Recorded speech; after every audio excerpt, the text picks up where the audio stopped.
Baru-baru ni saya terlihat sebuah video oleh seorang ustaz yang mengamalkan tarekah, bahkan mungkin syekh tarekat sekarang ni dia. Dia mendakwa bahawa isu Qul huwallahu ahad yang hangat tahun lepas dan sehingga melimpah ke tahun ini, dia kata itu hanya ucapan-ucapan mabuk saja. Maksud dia tak salah pun. Tak salah pun mengatakan bahawa katakanlah Qul huwa Allahu ahad. Huwa itu merujuk kepada Muhammad. Muhammad itu Allah yang Esa. Jadi Allah kata aku jadi dia kan. Jadi bila rapat itu Allah menisbahkan, bila Allah kata Allah rapat dengan seseorang hamba, Allah jadi orang tu. Kalau itu yang nisbah yang Allah beri, tak heranlah orang tu kata dia Allah. Nampak tak?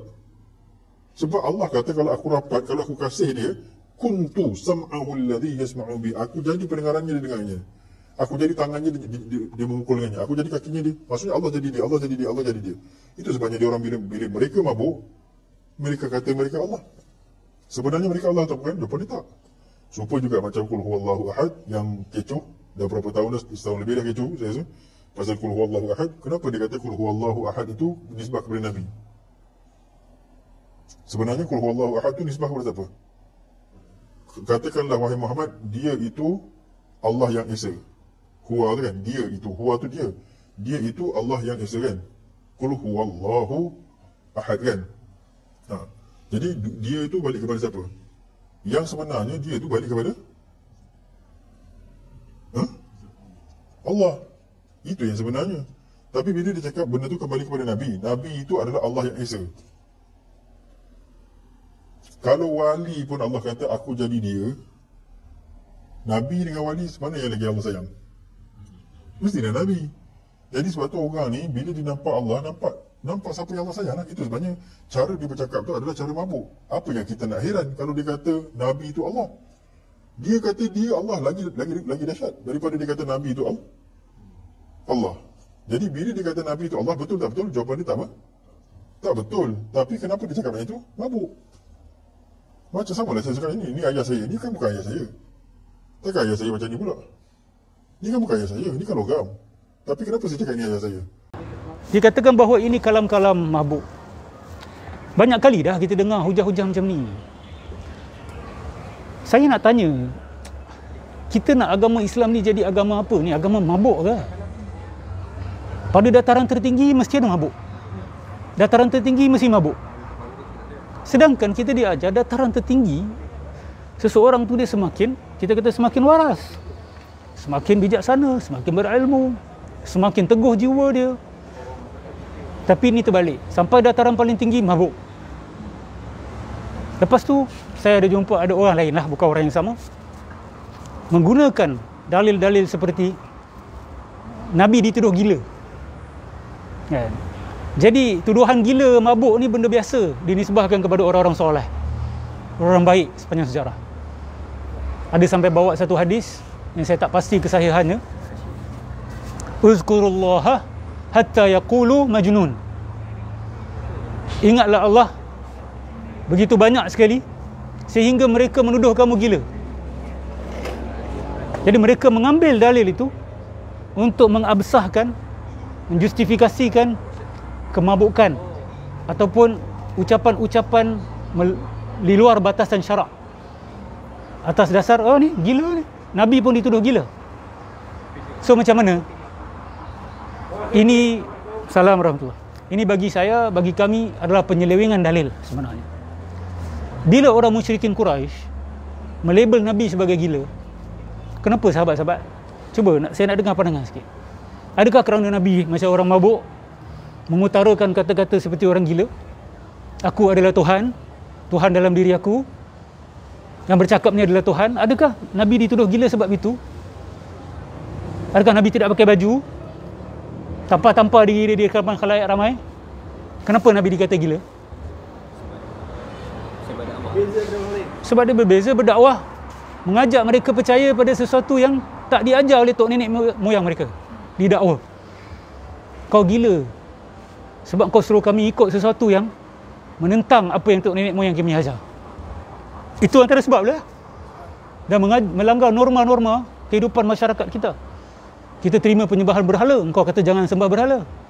Kita terima menanam anak perempuan hidup-hidup, engkau menentangnya. Kita mengamalkan riba, engkau kata haram. Kita minum arak, engkau kata haram. Sebab itu Nabi dituduh gila. Tapi puak-puak ni dia pergi ambil dalil tu untuk mengabsahkan syatahat, pengutaraan kemabukan, pengutaraan yang melanggar syarak secara zahirnya, dan digambarkan pula sebagai itu adalah makam tinggi, makam tauhid tertinggi, makam ma'rifatullah yang tinggi. Ramai orang menyangka bahawa ustaz, this is interpretation je, apa masalah dia? Apa akan jadi pada sebuah masyarakat kalau budaya ini disebarkan? Apa akan jadi? Dan dia pernah berlaku dalam sejarah Islam. Kan kita keluarkan video pasal Wali Majzub yang meliwat keldai di khalayak ramai, berkhutbah secara telanjang dan sebagainya. Itu, dia tidak akan sampai ke tahap itu jikalau budaya seperti ini tidak berputik dan tidak mekar dan subur di kalangan masyarakat.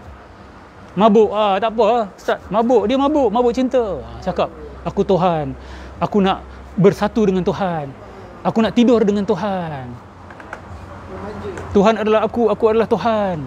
Oh, ini semua kalam mabuk. Bila ini diizinkan, dihalalkan, dan ramai pula yang bercakap benda macam tu, khususnya anak muda kan, tengok apa kesan dia kepada anak muda. Oh, makin mabuk cinta.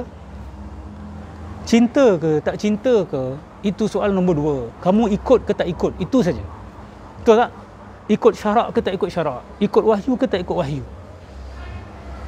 Kalau Allah rezekikan cinta, alhamdulillah, usahakan untuk cinta.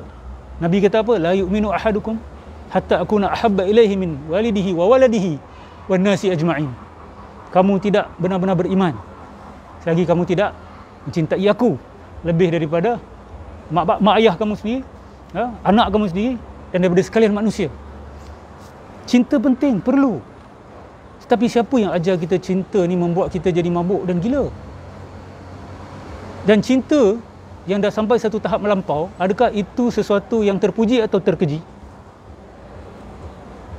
Boleh tak melampau cintakan Tuhan?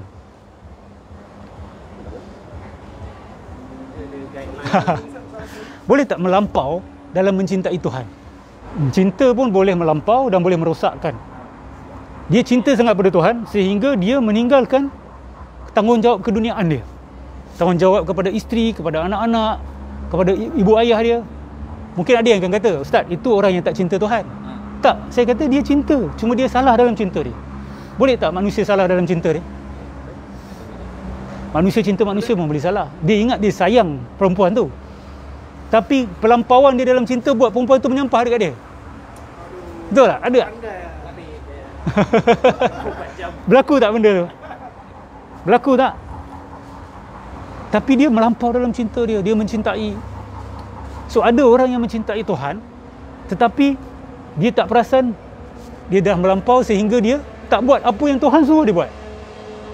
Boleh berlaku benda ni. Ibadah sampai tak bekerja. Kan? Tu. Jadi isu pelampauan ini kita kata boleh berlaku. So apa maksud Nabi dituduh gila ni sebenarnya? Nabi jadi orang sasau ke? Nabi jadi orang tak waras ke? Bukan. Dia macam awak dikelilingi oleh orang-orang yang gila maksiat. Awak seorang jaga solat, awak seorang jauh daripada maksiat. Kawan-kawan akan kata awak apa? Dia ni gila sikit, Ustaz. Kan? Ajak clubbing dia tak nak ikut, Ustaz. Kan? Kita semua tak solat, dia solat, Ustaz. Katalah ya. Kita semua ada ayam-ayam, dia tak ikut, Ustaz.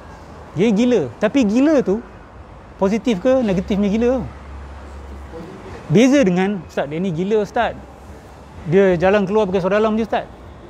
Itu gila lain. So jangan kau pergi cantumkan dalil tersebut untuk semua kegilaan. Seolah-olah semua kegilaan itu adalah wah, itu tanda kedekatan seseorang pada Tuhan. Na'udzubillahi min zalik. Konteks tu tak betul. Yes. Saya kata Islam membawa kegilaan yang paling waras sekali. Kegilaan yang paling waras. Maksudnya dalam kewarasan kita tu, kita tetap menggilakan kecintaan kepada Tuhan. Tapi kita kawal diri untuk waras. Dalam dunia Allah ni, menjaga syariatullah.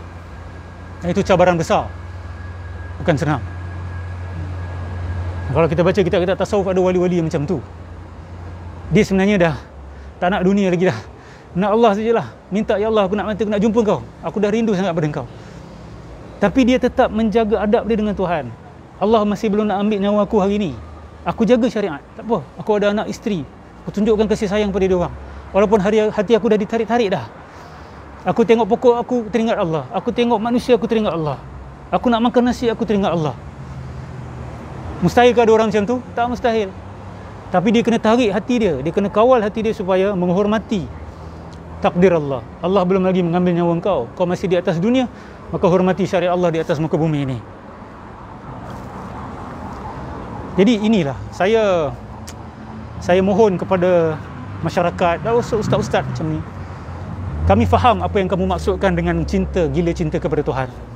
Tapi bila kamu sudah mengabsahkan penafsiran Qul Huwallahu Ahad sampai jadi begitu, di atas alasan sangkaan mabuk, sedangkan orang yang menulis tu menulis setiap ada bab, setiap ada hujahan bahasa, ada hujahan dari segi akal. Itu gila ke? Itu orang mabuk ke? Pernah baca tulisan orang mabuk? Kita semua pernah tengok movie, dan dalam movie ada scene orang mabuk. Macam mana cara orang mabuk bercakap? Ada ke orang mabuk? Kalau dia tulis pun, kita tahu gaya tulis dia macam mana. Tapi ni siap ada chapter, ni siap ada dalil yang dia bawa, siap ada penghujahan bahasa, penghujahan logik dia cuba nak bawa. Itu bukan orang mabuk, Ustaz, Syekh. Bukan orang mabuk. So kita nak kena jelaskan apa yang maksudkan dengan mabuk sebenarnya. Ada yang tak setuju, share dengan saya. Kasih pandangan, kita nak dengar pandangan. Allahumma salli ala Muhammad. Baik.